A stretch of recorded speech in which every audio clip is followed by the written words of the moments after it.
जदीद दौर में इंटरनेट मुजरिमों की नई आमाजगा बन गई है। ऐसे में पुलिस ने इस मामले में बेदारी पैदा करने के लिए मुहिम शुरू की है। महकमे पुलिस के साइबर सेल की जानिब से इन दिनों एक मुहिम चलाई जा रही है। इस मुहिम के तहत लोगों में, खासकर नौजवानों में इंटरनेट के जरिए हो रहे जराइम से वाकिफ करवाया जा रहा है।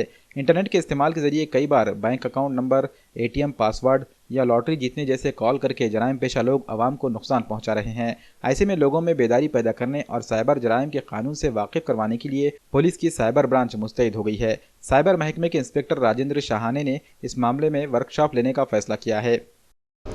आज ट्रान्सफॉर्मिंग महाराष्ट्र या कार्यक्रमाअंतर्गत माहिती व जनसंपर्क कार्यालय तसेच सायबर पोलीस ठाणे यांच्या संयुक्त विद्यमाने संपूर्ण महाराष्ट्रामध्ये पत्रकार बांधवांसाठी सायबर क्राईम या संबंधाने जनजागृतीपर कार्यक्रमाचं आयोजन करण्यात आलेलं आहे।